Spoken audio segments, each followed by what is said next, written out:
নমস্কার বন্ধুরা, plants care nature YouTube চ্যানেলের আর একটা নতুন ভিডিওতে আপনাদেরকে স্বাগত জানাচ্ছি। আজকে দেখুন, আমার যে এই বড় ফুল গাছগুলো আছে চন্দ্রমল্লিকা বা ক্রিসেন্থামাম, আহ, সেগুলো থেকে মাদার সংগ্রহ করা হবে। অবশ্যই মাদার গাছ সংগ্রহ করা হবে এবং সংরক্ষণ করার জন্য বিভিন্ন প্রসিডিওর আছে, সেগুলো পরে দেখানো হবে। কিন্তু এরকম কিছু ছোট গাছও বানানো হয়েছে একদম সিজনের লাস্ট দিকে, যেগুলো সাধারণত মাদার গাছ হিসেবে সংরক্ষণ করতে আরো বেশি সুবিধা। এবং এই গাছগুলোকে একটু বড় টবে পটিং করতে হবে। এবং আহ, দেখুন, এর যথেষ্ট বড় হয়ে গেছে। এই জন্য এর থেকে একটু বড় টবে পটিং করা হবে এবং এগুলো থেকেও কিছু মাদার গাছ সংরক্ষণ করা রাখা হবে পরবর্তী সিজনের জন্য।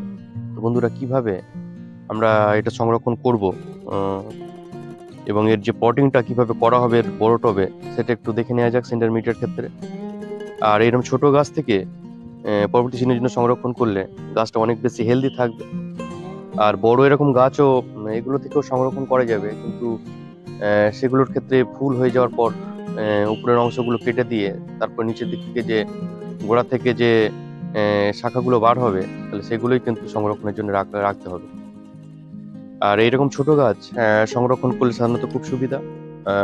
এগুলো ফুলের জন্য নয়, কেবলমাত্র মাদার গাছ সংরক্ষণের জন্যই এগুলো বানানো হয়েছে। তো বন্ধুরা, চলুন কিভাবে সিনার মিডিয়াতে এই গাছগুলো পটিং করা হবে একটু দেখে নেওয়া যাক। বন্ধুরা, প্রথমেই আহ, এই যে টবটা দেখতে পাচ্ছেন, এই টবের নিচে যে গ্যাপগুলো আছে, গ্যাপগুলোতে ভালো করে টব ভাঙা দিয়ে দিতে হবে।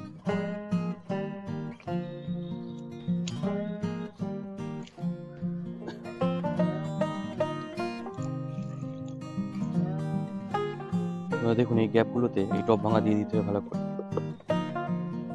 ওয়েল ড্রেনেজ সিস্টেম অবশ্যই করতে হবে, নাহলে জল জমে কিন্তু শিকড় পচে গাছ মারা যাবে। দেখুন, প্রথমত এরকম দিয়ে দিতে হবে। এখন এটা আমি প্লাস্টিকের টবে করছি, কিন্তু আরেকটু বড় হলে মাটির টব বা আমার যে সিমেন্টের টব বানানো আছে সেগুলোতে দিয়ে দেওয়া হবে। আচ্ছা, তো বন্ধুরা দেখুন, এরপর কি করতে হবে। এরপর কিছুটা সিনটা দিয়ে দিতে হবে।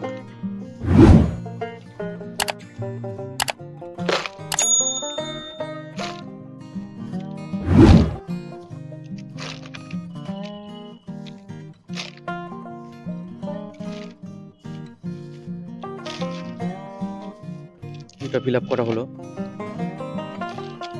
এবারে গাছটাকে বার করে নিতে হবে। গাছটা বার করার জন্য কি করতে হবে, একটু উপরের দিকে মারলে গাছটা বার হয়ে যাবে। বন্ধুরা, এই গাছটা খোলার জন্য দেখুন কি করতে হবে। এই যে এরকম একটা টব নিতে হবে, টব বা যে কোনো মাটির বা সিমেন্টের মাটির টব নিলেও হবে, সিমেন্টের টব নিলেও হতো, বা ইটের উপরেও মারলেও কিন্তু গাছটা বার হয়ে যাবে। বন্ধুরা, এই টবটা বার করার জন্য কি করতে হবে দেখুন। তার আগে খারাপ পাতাগুলো বার করে দিচ্ছি।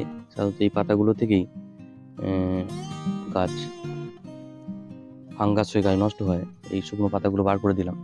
এবার দেখুন কিভাবে বার করতে হবে। এইভাবে একটা টব নিয়ে এরকম করে ধরতে হবে, এরকম করে ধরে এইভাবে মারতে হবে ধীরে ধীরে। দেখুন, এই শিকড় দেখুন কিভাবে গেছে, শিকড়ে ভর্তি হয়ে গেছে। এই জন্য বড় টবের প্রয়োজন। তো প্রথমে আগে যে টব ভাঙাটা আছে, এই যে এটা বার করে দিচ্ছি। দেখুন, এটা বার করে দেওয়া হলো, দিয়ে গাছটাকে এবার এই টবে বসিয়ে দিতে হবে। নিয়ে দেখুন, বসিয়ে দিতে হবে, শুধু বসিয়ে দিয়ে এবার চারদিক দিয়ে সিন্ডারটাও দিয়ে দিতে হবে।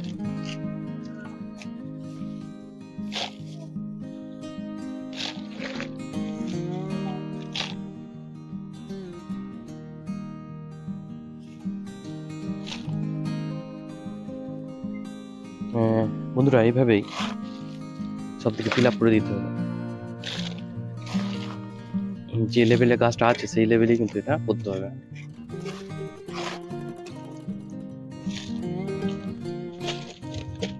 ধীরে ধীরে মারলে গাছটা টাইট হয়ে যাবে। তো হয়ে গেল, জল দিলে ঠিক হয়ে যাবে। একটু ছায়াতে রাখতে হবে গাছটা, একদিন এক দুদিন। কমপ্লিট হয়ে গেল। এইভাবে পরপর ওই গাছগুলো সব করে বসিয়ে নিতে হবে। দেখুন এইভাবে প্রতিস্থাপন করা হলো গাছটাকে। তো বন্ধুরা এইভাবেই অন্য অন্য এই যে গাছগুলো সব করে প্রতিস্থাপন করা হবে, এই যে গাছগুলো দেখুন, এই গাছটারও যে রুটটা দেখাচ্ছি দেখুন কেমন হয়েছে। এই শুকনো পাতাগুলো অবশ্যই সবসময় ফেলে দিতে হবে। দেখুন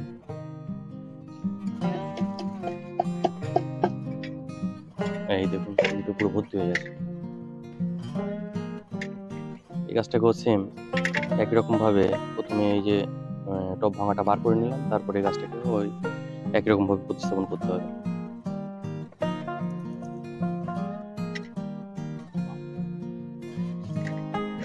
চারিদিকে দেখুন পিলার দিয়ে ভর্তি করে দিতে হবে।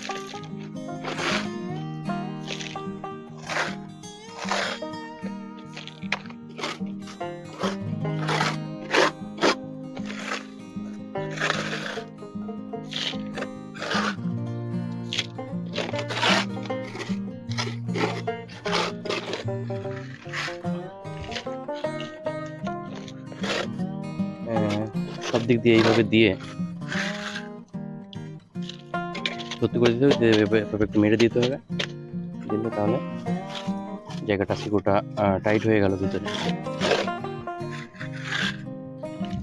এবং গাছের যতটা লেভেল ছিল গোড়ার, সেই লেভেলেই কিন্তু সেন্টার দিতে হবে। সেকেন্ড যে গাছ সেটাও পটিং করা হলো।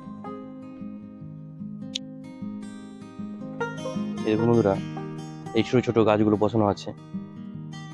এই দেখুন এই ছোট ছোট গাছগুলো সব বসানো আছে। এই যে পরপর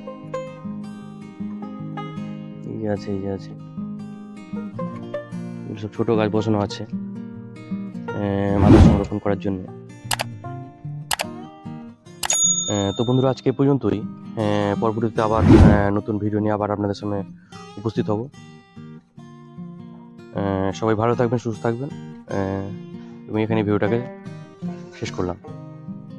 নমস্কার, ধন্যবাদ।